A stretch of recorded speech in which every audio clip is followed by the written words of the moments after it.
We often hear about John Wesley. We see his quotes circulating on social media, hear preachers mention his name, and read stories about his faith and the impact he had on Christianity. But let me start this video with a very simple and honest question. Do you really know who John Wesley was? Do you know the man behind the sermons, the inspiring quotes, and the spiritual movement that transformed thousands of lives?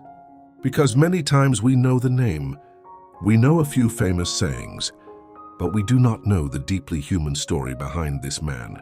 And if you stay with me until the end of this video, I promise that you will not only understand who John Wesley was, but also discover why his life continues to inspire Christians even centuries after his death.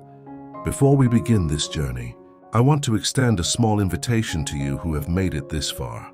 If you enjoy content that strengthens faith, tells real stories of men and women who shaped the history of Christianity, and can deeply inspire our spiritual journey today, then leave your like on this video, subscribe to the channel, and write in the comments, "I want to learn more about the story of faith."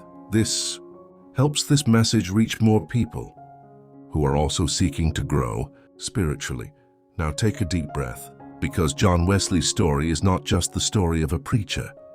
It is the story of a man who struggled with doubts, faced failures, went through moments of deep spiritual crisis, and yet became one of the most influential figures in Christianity. John Wesley was born in 1703 in Epworth, England, a small town. He grew up in a deeply religious family. His father was an Anglican pastor, and his mother, Susanna Wesley, was known for her spiritual discipline and extraordinary dedication to educating her children. There was something very special in that household. Susanna Wesley believed that the spiritual formation of her children was a sacred responsibility. She set aside time to teach each child individually, talked about faith, taught biblical principles, and helped her children develop a personal relationship with God from a very young age. This influence from his mother deeply shaped John Wesley's life. Later, he himself would acknowledge that much of his spiritual formation came from his mother's discipline and wisdom. Susanna had a very interesting way of organizing the family's spiritual life. Amid a house full of children and responsibilities, she created specific moments of silence and prayer.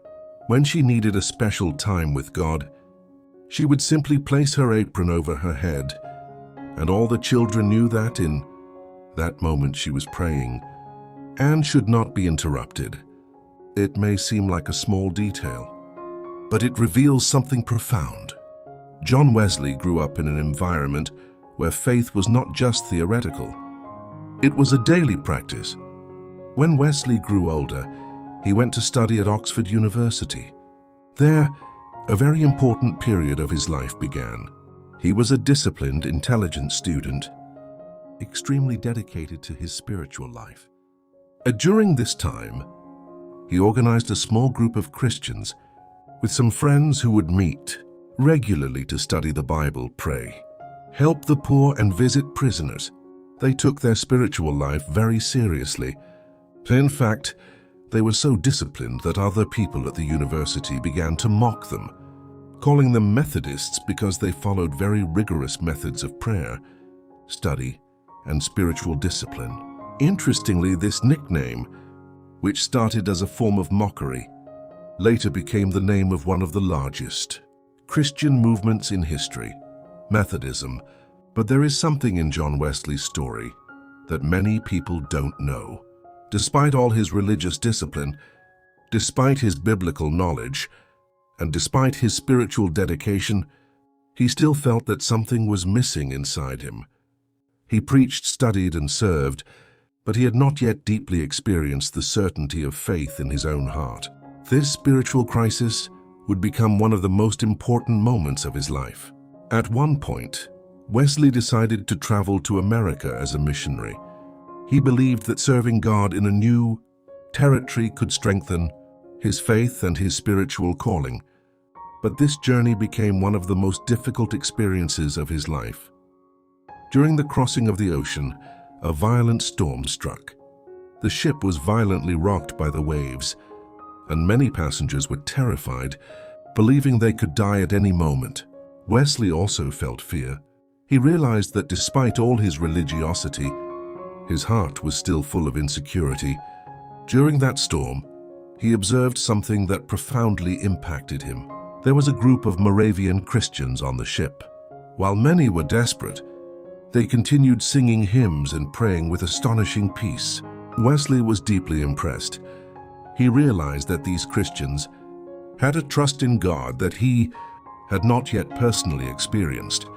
This experience planted a very deep question within him.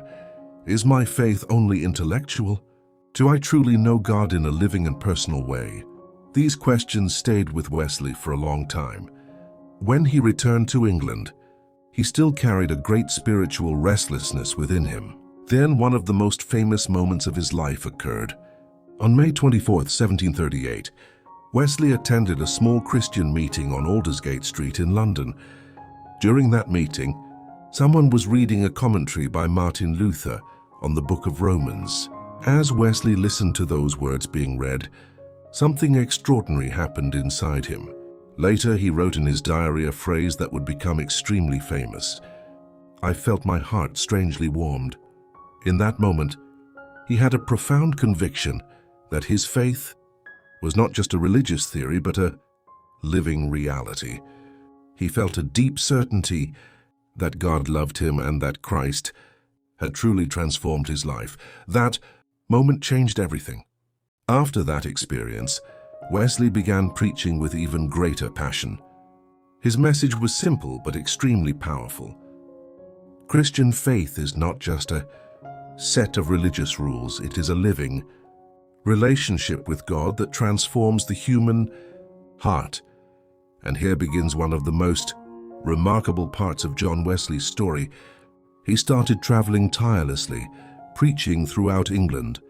At that time, many churches did not want to receive him because his messages were considered too intense and challenging. So Wesley began doing something extremely unusual for the time. He started preaching outdoors. He preached in fields, on streets near coal mines, and anywhere people were willing to listen. Thousands of people began gathering to hear him.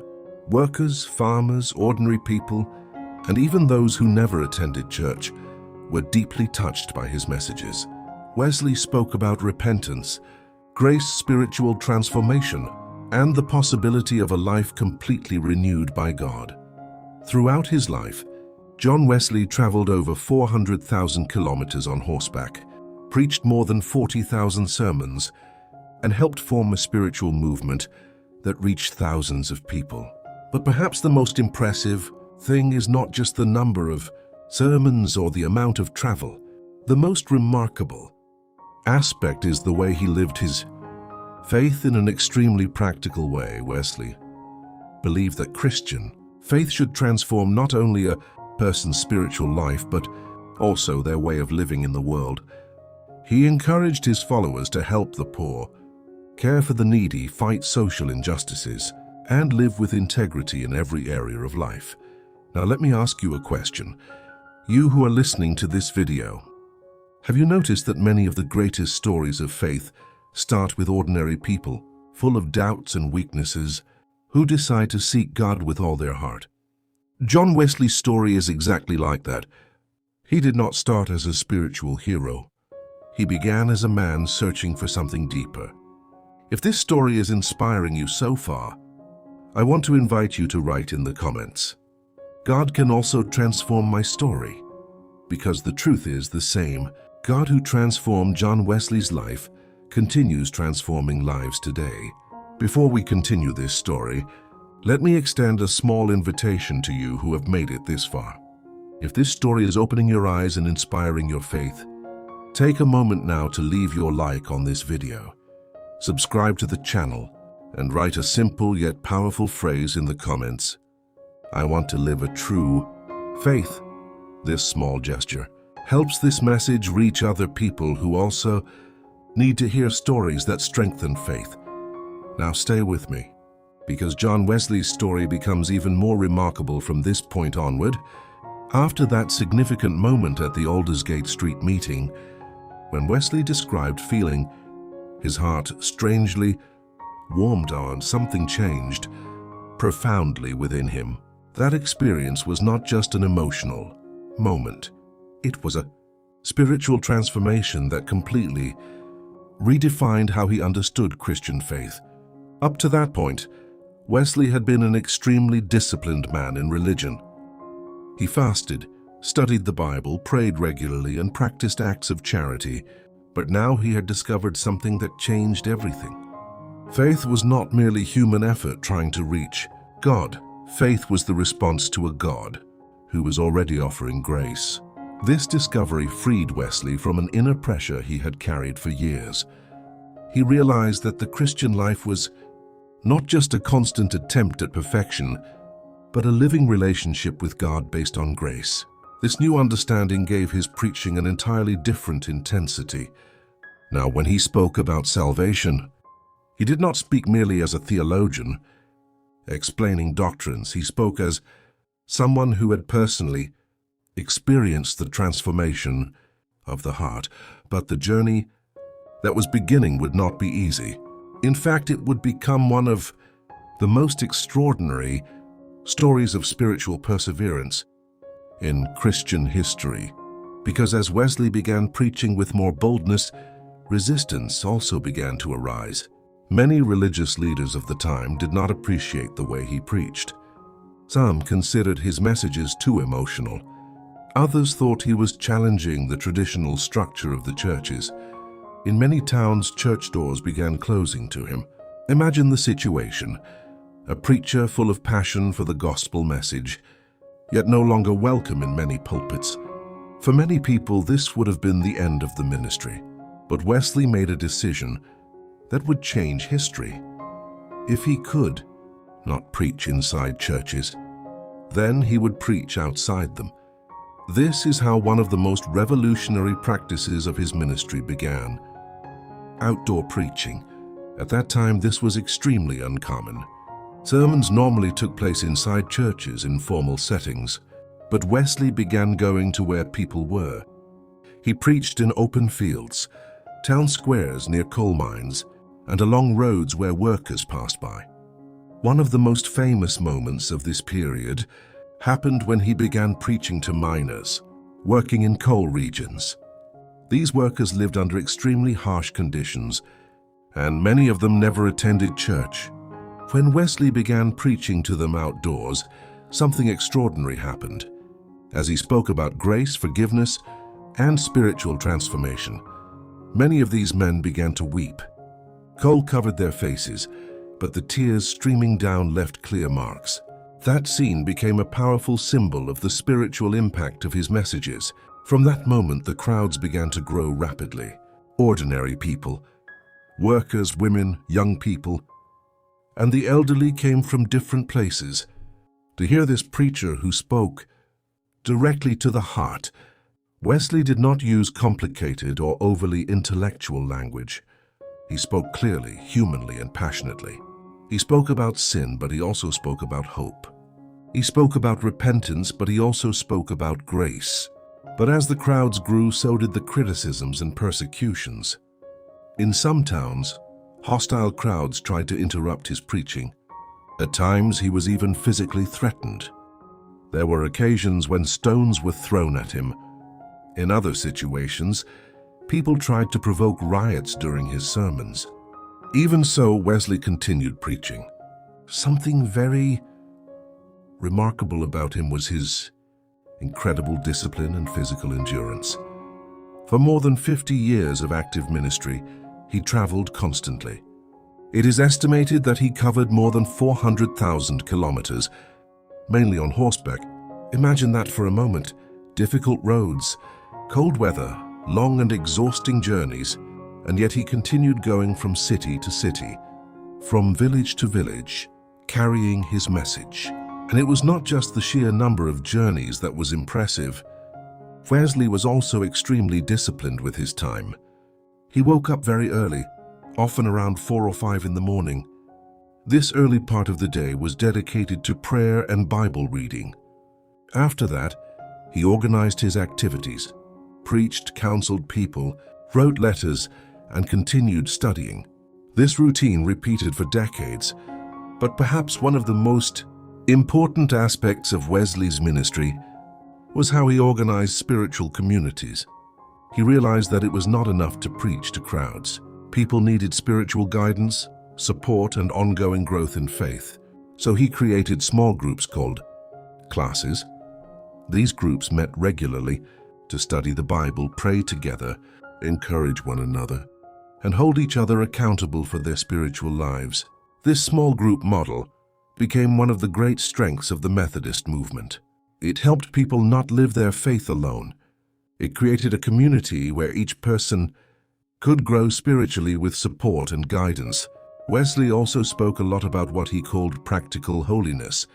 For him, Christian faith should not remain only in words or worship services. It should appear in the way people lived every day. He encouraged his followers to care for the poor, visit the sick, help prisoners, and fight against social injustices. He believed that true faith always produces practical transformation. Another impressive aspect of Wesley's life was his intellectual humility. Despite being an extremely respected preacher, he continued studying and learning constantly. He wrote thousands of letters throughout his life, advising people, answering spiritual questions, and encouraging Christians in different places. Now pause for a moment and think about this. A man who traveled tirelessly, preached thousands of sermons, organized spiritual communities, wrote letters, studied daily, and still found time to counsel individuals personally. This combination of discipline, passion, and dedication made John Wesley one of the most influential figures in Christian history. But perhaps the most inspiring part of his story is that he never lost his humanity. He was not perfect. He faced criticism, doubts, emotional difficulties, and moments of exhaustion. Even so, he kept moving forward, kept preaching, and kept trusting that God could transform lives through his message. And maybe that is exactly what makes his story so powerful. It reminds us that God often uses ordinary people to accomplish extraordinary things. Now I want to ask you a question. You who have listened to this video so far, have you ever imagined the impact a life fully devoted to God can have on the world? Wesley had no technology, no social media, no resources that we have today, yet his message reached thousands and influenced entire generations. If this story is inspiring you, write in the comments, "I want to live a faith that transforms lives." And if you want to continue learning deep stories like this, showing how God uses ordinary people to impact the world, don't forget to leave your like and subscribe to the channel. Because in the next part of this story, we will talk about the final years of John Wesley's life, the words he spoke shortly before he died, and why his legacy continues to influence millions of Christians today. And believe me, this last part is one of the most inspiring in the entire story.